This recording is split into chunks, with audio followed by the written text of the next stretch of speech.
when I was discussing Bitcoin last, I already came across information that suggested that China could play a major role in affecting the price of Bitcoin.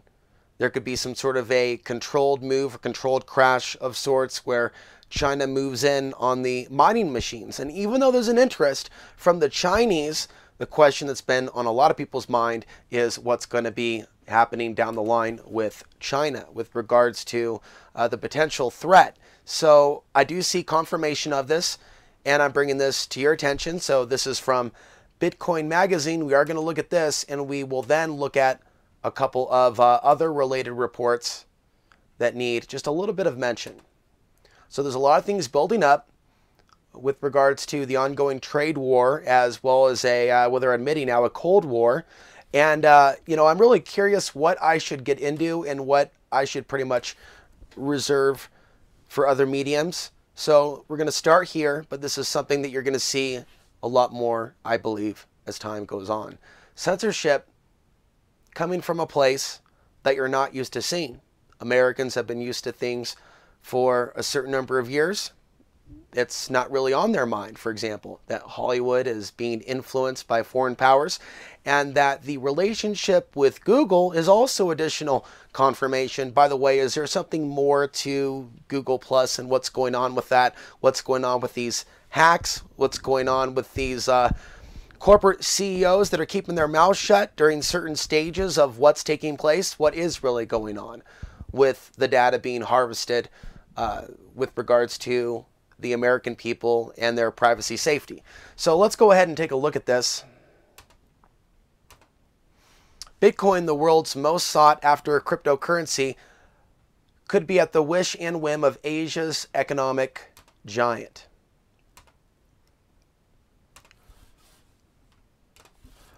A recent study titled The Looming Threat of China, an analysis of Chinese influence on Bitcoin, jointly researched by Princeton University and Florida International University researchers, suggested that China's mining scene has an overwhelming influence over Bitcoin, something that could invite network manipulation.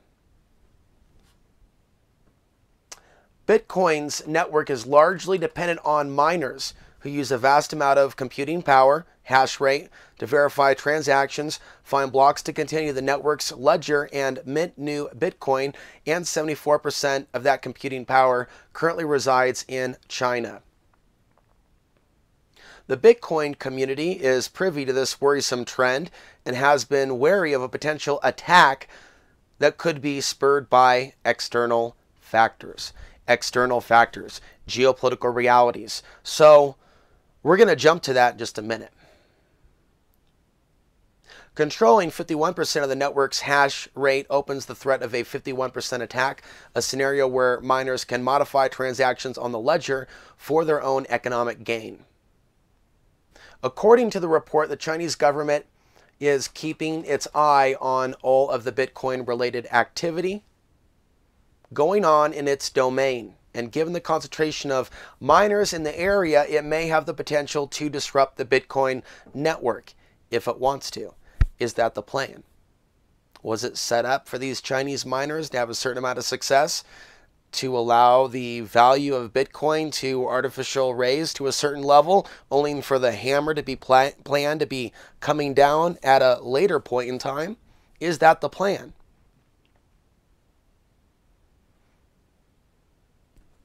Going over here, Chinese destroyer came dangerously close to U.S. Navy ship in the South China Sea. Now, that is according to the Bolton News.uk. The other side of the story is that it's a U.S. ship that actually came with the Chinese. And so, again, things like the Gulf of Tonkin come up, and the idea of a manufactured event that would escalate this. And I believe that we're entering into the window where we would start to see events that would lead to other staged, managed events. It may not come all at once. And then again, the war may come all at once with a surprise when people are thinking that it's time to relax. You know, there was a time where people are freaked out, potentially by design, with regards to North Korea. Now we see that there is at least a public friendship between Donald Trump or at least level of respect. Kim Jong-un being seen, what is it with the Rolls Royce? I'm not really keeping up with the latest. You know, the new latest, you know, ooh, they're so tight. But if you joke about them being tight, ooh, heaven forbid you're blamed to be someone that actually wants to see war. No, we're actually just looking at how these puppets will literally hang out in front of the masses in plain sight without there being a real discussion about them playing the people off against each other while they dine behind closed doors. And again, right in front of us. So there's a certain level of arrogance. And so is this really a real clash of titans between the West and the East? Or have we been witnessing like a theater? All these years, all this money being duped worldwide, mind you, not just the United States and China. Oh, the Chinese people are going to be given a cause to fight the people of the West in the future. And there'll be this level of programming one day in countries around the world that'll be hardcore anti-US. I'm not saying we're perfect, but I'm certainly not going to say that we're all guilty. We're not all guilty. We're not guilty of what our government's done. But do you think that in the future there's going to be discernment? So we're heading towards a point where, like a large ship out to sea, we're seeing a movement where things are getting far more serious. And so that's why I'm bringing this to your attention. Some of the other things right next to that we can take a quick look at. Okay, going down here where I had this bookmark. Now, this is, first of all, Daniel Kate is speaking with Bloomberg News. And we'll go ahead and try to bring this up now. China's activities abroad. So it is unusual. You know, the bases thing is definitely a concern. You know, there's also questions about, you know, China's doing a lot of investing in ports around Asia. Pakistan is one in Gwadar where they're putting a lot of money in. You know, that could be another potential base that they seek, although the officials didn't name any other countries that they're particularly concerned about. Technology transfers, I mean, that was interesting as well. What threat does the U.S. intelligence you see there?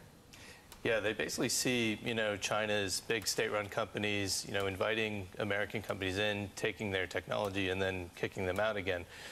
So they view this as an economic threat.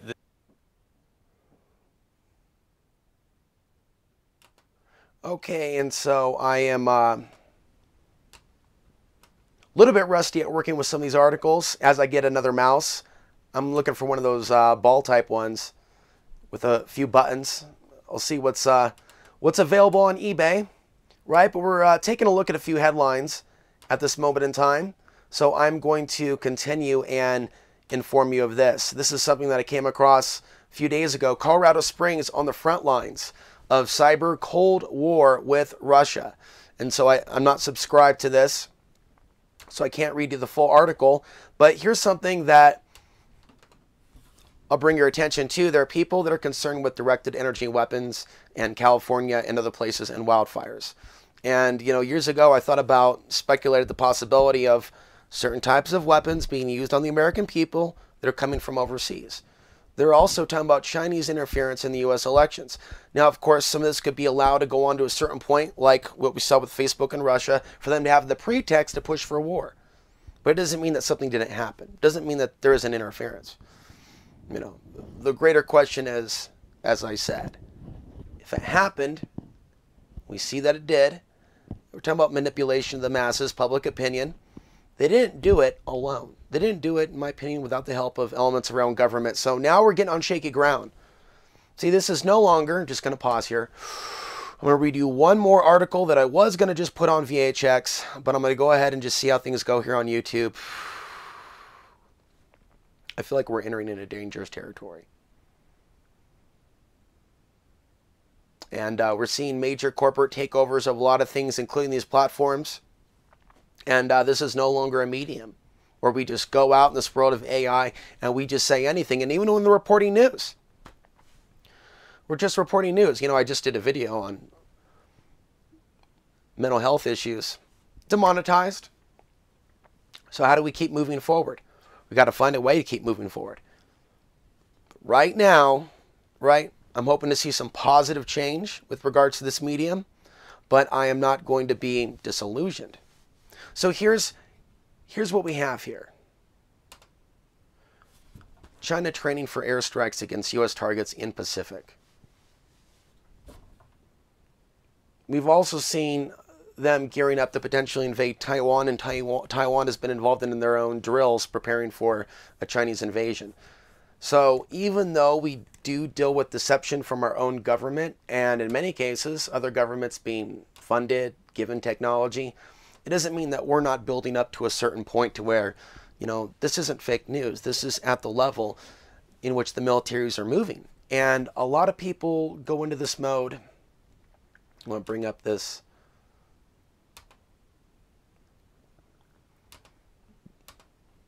A lot of people go into this mode of going, it'll never happen. Maybe it'll never happen like the way that people think. And you know the way that people think often? They think about the end of the world. What they don't think about is a coordination amongst certain nations that manufacture events to get to a certain point, and then they create some sort of a new world governmental governing body. And we could be looking at something like that. There are people that have talked about that. I'm not alone in this. And maybe they won't get their way. Maybe they won't get their prophecy. Maybe they won't be able to maintain their Tower of Babel or bring it to full completion. Maybe nature has another plan. What the article has to say, however, about the Pentagon report warns that Beijing has boosted its ability to send bombers further afield and highlights the country's beefed up military capacity. There's also fears that the Asian superpower's rocket program could be a cover for some kind of futuristic Star Wars military project in space. The U.S. report says over the last 3 years, the PLA has rapidly expanded its overwater bomber operating areas, gaining experience in critical maritime regions, and likely trained for strikes against U.S. and allied targets. U.S. officials behind the document, the Pentagon's annual report to Congress, said it's not clear what China is trying to prove by such flights, but suggest the PLA is keen to demonstrate the capacity to strike the U.S. and allied forces and military bases in the western Pacific Ocean, including Guam. Now, why does this strike a chord with me, Guam? I'll try to be brief. I'm going to do this for those of you that are new viewers. We do run off solar panels, and we have some gray clouds coming in. But when Top Off 4 in 2007, the anti-terror drill was kicked off, all that money was spent by Homeland Security. I think it was a cover for something geopolitical, using the threat of Al-Qaeda, terrorism, things like that, as the cover. So in Portland, the town that I was in at the time, Phoenix, Arizona, and Guam, they ran the drill at the same time in all the different cities. It's really to acclimate the public, to look at the government for help, and the government getting practice shutting down the city, and we could probably expect to see things like martial law. And so these are reasons why people may want to get out of Dodge. I'm going to be running the generator quite a bit, folks, during this. So when we have EMP events and lights are going off and on, off and on, the Red Dawn remake is pretty crappy. But it gives you kind of, you know, a watered down version. You get to see what China made Hollywood turn that movie into, the North Korean threat instead of the Chinese threat. So we have evidence of China influencing Hollywood. So I'm going to wrap it up there. A lot of these things are coming to a head, and I will be back with more.